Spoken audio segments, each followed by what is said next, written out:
Welcome to TTA Academy. Today we're mastering the MTurk Pulsar task to help you start earning. This task is all about earning money by comparing AI images.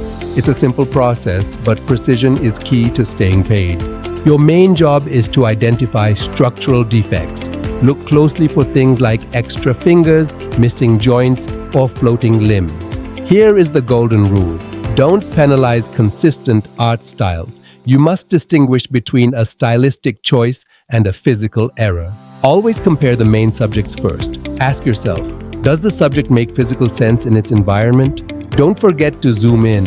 Small details like eye symmetry or background artifacts can make a huge difference in your evaluation. To stay in the program, you must maintain at least 78% accuracy. Quality over speed is your path to success. Ready to start? Check the description for fully approved MTurk accounts and premium training. See you in the task.